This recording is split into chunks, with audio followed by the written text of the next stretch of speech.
Sir अभी हाल ही में उपचुनाव हुए हैं, जो नतीजे आए हैं और जिस तरह से प्रशासन का और सरकार का रुख रहा है, उसको लेके समाजवादी पार्टी क्या सोचती है? उसको लेकर समाजवादी पार्टी पहले भी स्पष्ट कर चुकी है कि पूरी तरह से प्रशासन को ये निर्देश थे कि हर हालत में ये चुनाव सरकारी पक्ष को जीतना है। डीएम, एसएसपी से लेके इंस्पेक्टर तक उसी दृष्टि से हर जगह पोस्ट किए गए थे। मुख्यमंत्री को ये डर था कि अगर चुनाव न जीते तो दिल्ली वाले कहीं उनकी गद्दी ना ले लें, उन्हें हटा न दें, तो पूरी ताकत लगा दी। और आपने भी देखा होगा यहाँ तो फिर भी चूंकि वोट इतना ज़्यादा है कि सब कुछ गुंडई करने के बाद भी वो चुनाव हार गए। लेकिन जहाँ हम कभी चुनाव नहीं हार सकते, कुंदरकी और मीरापुर जैसे क्षेत्रों में, वहाँ कुंदरकी में तो 165 से 170 बूथों पर सिंगल पूरा मुस्लिम वोट था। एक आदमी को वोट नहीं डालने दिया, एक को भी। उस पूरे इलाके के किसी आदमी की अंगुली पर निशान अगर निकले तो समझ लीजिए मैं झूठ कह रहा हूँ। सारा प्रशासन ने, पुलिस ने और बीजेपी कार्यकर्ताओं ने वोट डाला। 2,84,000 मुस्लिम है, 1,74,000 हिंदू है वहाँ। और मुस्लिम उम्मीदवार हमारा जो हमेशा वहाँ से जीतते हैं लोग, उसको सब जितने मुस्लिम उम्मीदवार खड़े थे उनको 50,000 वोट मिला। और जितना कुल हिंदू वोट नहीं, उससे ज़्यादा बीजेपी के उम्मीदवार को वोट मिला, वोट पड़ा 50%। तो कंप्लीट उन्होंने गड़बड़ी वहाँ की। वही गड़बड़ी मीरापुर में की। आपने सोशल मीडिया पे देखा होगा कि किस तरह से रिवॉल्वर लिए हुए इंस्पेक्टर, वो तो एक है घटना, ये हर जगह हुई, लोगों को घुसने नहीं दी गया। सीसामऊ में भी बहुत बड़े पैमाने पर गड़बड़ी की, लेकिन वो बहुत मजबूत क्षेत्र रहा, इसलिए वहाँ जीत गए। वहाँ पर कटहरी में डीएम और एसपी ऐसे काम कर रहे थे जैसे बीजेपी के एजेंट हों, चुनाव प्रभारी। इंस्पेक्टर और पुलिस के लोग जिससे प्रधानों को बुलाया और जिसने थोड़ी सी नानूकर की, हमारा विधानसभा अध्यक्ष से कहा एसपी ने कि सुनिए, अगर ज़्यादा करोगे तो इतनी गोलियां पैरों में मरवाएंगे, चल नहीं सकते हो। ये स्थिति थी। इस तरह से चुनाव हुआ। अच्छा, तो महाराष्ट्र चुनाव के जो नतीजे आए हैं उसके बाद ईवीएम को लेकर तमाम सवाल किए, गठबंधन वहाँ एक नहीं दिखा। वहाँ गठबंधन तो बिल्कुल एक था, लेकिन ये है कि वहाँ पर संदेह तब बड़े पैमाने पर हुआ जब लोग कहने लगे कि हमारी पोलिंग पे वोट हमने सब कांग्रेस को दिए और वोट कांग्रेस को कोई नहीं निकला, तो कहीं न कहीं गड़बड़ी तो है ही।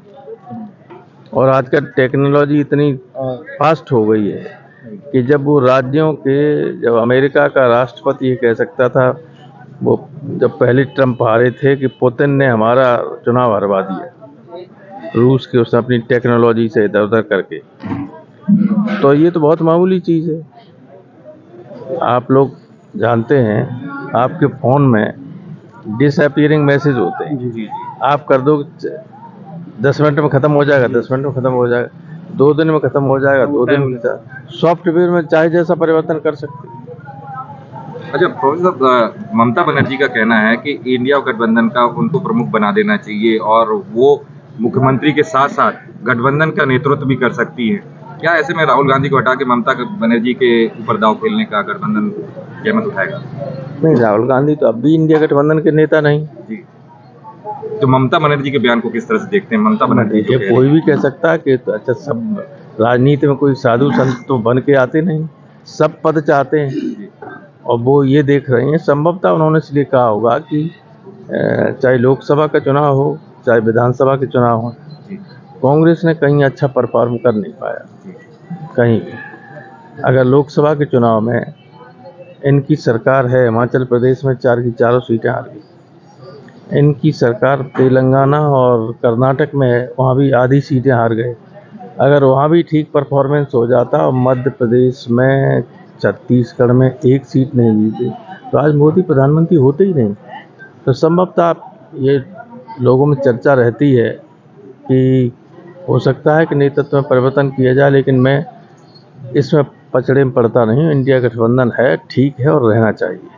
बिना गठबंधन के इन तिकड़मी लोगों को हराया नहीं जा सकता। क्योंकि आप गठबंधन के हिस्सा हैं और ऐसे में क्या लगता है कि किसी एक ऐसा नेतृत्व की जरूरत है जो विपक्ष उसमें बीजेपी अपनी से कोई राजनैतिक बहुत बड़ी बात है, मैं तो मामूली आदमी हूं। अच्छा, मैं क्या राय दूं? संबल और देवरिया के बाद अब जौनपुर में भी मंदिर होने का दावा वो कर रही क्या है तो सरकार। पूरे देश में वो तो ये तो इन्हें तो ये है कि इस देश में आग लगे, ये सत्ता में बने रहे। इनको देश से कोई मतलब नहीं। देश की प्रगति से, देश की शांति से, देश में अमन चैन रहे, इससे कोई वास्ता इन लोगों को नहीं है। इसलिए इन्हें अभी हर मस्जिद के नीचे मंदिर दिखाई पड़ेगा, खोदेंगे ही हर जगह। ये तो एक दो चीज़ें हुई। जब अजमेर शरीफ जैसी विश्व प्रसिद्ध दरगाह जो है, उस पर ये कर सकते हैं जिसका दुनिया भर में विरोध हुआ और हिंदुस्तान की बदनामी हो रही है, इससे इनको कोई परवाह नहीं, ये करेंगे। 2027 में अब चुनाव होने की तैयारी है, लोग पार्टियां जुड़ भी गई। अगर इसी तरह का चुनाव लड़ने की तैयारी बीजेपी की होगी तो क्या स्टैंड होगा आप? हमारा स्टैंड भी उसी तरह से चुनाव लड़ने का होगा। ऐसा है कि ये उपचुनाव वगैरह में तो ये कर लेते हैं, लेकिन सामान्य चुनाव में अब हमारे लोग भी तैयार, ऐसा थोड़ी कि यही करेंगे। आप जानते हो कि ये अगर पुलिस और प्रशासन साथ न हो तो 1 मिनट मुकाबला कर सकते हैं हमारा? नहीं, ये तो निश्चित है, मगर उपचुनाव में ये देखने को मिला। उपचुनाव में तो सब जानते थे कि यही मुख्यमंत्री अभी रहेगा, सरकार बीजेपी की रहेगी। लेकिन आम चुनाव में लोग जानते हैं कि सरकार बदल सकती है, दूसरा आ सकता है, इसलिए ये जो गुंडई की प्रशासन है वो नहीं होगी। संभल घटना को लेकर योगी आदित्यनाथ कह रहे हैं कि कार्रवाई कड़ी होनी चाहिए और अभी भी बुलडोजर की कार्रवाई की शुरुआत करने जा रहे हैं। ऐसा है, जिसकी मानसिकता हमेशा तोड़फोड़ की हो तो वो इसके अलावा कहेंगे क्या? उनके पास और कुछ कहने के लिए नहीं। धमकी देना कि मुख्यमंत्री जैसे पद पे बैठे हुए, इतने बड़े पद पे और देश के सबसे बड़े राज्य के मुख्यमंत्री को जो भाषा बोल रहे हैं वो कोई मुख्यमंत्री की भाषा है? समाजवादी सो गए हैं, सुप्रीमो के लिए कह रहे हैं कि डीएनए टेस्ट करा लें, कई बार कह चुके हैं। तो किस तरीके से देखते हैं हमारे हमारे समाजवादी सुप्रीमो ने कहा है कि मैं तो अपना तैयार हूँ डीएनए टेस्ट कराने के लिए। बाबा भी जरा तैयार हो जाए तो मालूम तो पड़ जाए कि इनका डीएनए क्या है। अच्छा बाबू साहब, जैसे कि बीजेपी कह रही है कि वन नेशन वन इलेक्शन, लगातार हर भाषण हर सभा में इस तरीके की बात करती है, क्या लगता है? तो लाते क्यों नहीं? रिपोर्ट 18,000 पन्ने की आ चुकी है। तो पार्लियामेंट का सेशन एक निकल गया, दूसरा भी निकलने वाला है, लेकिन कहीं तो अभी दिख नहीं रहा। कहने से क्या होता है? क्या सर ईवीएम से 2027 के चुनाव लड़ने के लिए समाजवादी पार्टी तैयार है? देखिए, चुनाव तो लड़ेंगे ही, चाहे ईवीएम से हो चाहे बैलेट से हो, जैसे हो। तो तुम क्या ये कहना चाहते हो कि ईवीएम से होगा तो कोई चुनाव नहीं लड़े? नहीं, मेरा कहने का मतलब है क्या ईवीएम से चुनाव होने जाएगा तो क्या ईवीएम से ही चुनाव होगा? हम लोगों की बात तो मानी नहीं जाएगी। जब सुप्रीम कोर्ट ने कह दिया है, बहाना इलेक्शन कमीशन को ये है कि साहब सुप्रीम कोर्ट ने कह दिया कि नहीं ईवीएम ठीक है तो ठीक है। महाराष्ट्र में ईवीएम को जो गोलमाल होता है उसको लेकर एक कंप्लेंट की, उसके खिलाफ ही न्यायालय ने मुकदमा दर्ज कर उसको कार्रवाई कर दी। कुछ लोगों ने एक तरीका है उसकी जांच कराने का, उन्होंने लोगों ने एक निश्चित अमाउंट जमा करके मशीनों की जांच हो सकती है, पर जांच शुरू होने वाली है। कोर्ट ने भी आदेश कर दिया। क्या लगता है उसके कुछ राहत आगे दिखेगी इसमें? अरे कोई हम ज्योतिषी तो है नहीं, अगर उसमें गड़बड़ी होगी तो जांच में गड़बड़ी आ जाएगी। अच्छा प्रोफेसर, एक आखिरी सवाल, मायावती ने अपने कुछ नेताओं पे कार्रवाई की, उनको पार्टी से यार क्यों हर एक के बारे में पूछते हो कि अब जरूरी है कि मैं आपके हर सवाल का जवाब दूं? नहीं, ये जरूरी नहीं, मगर छोड़िए, मैं बिल्कुल नाम भी नहीं ले रहा हूँ, हमें क्या जरूरत है?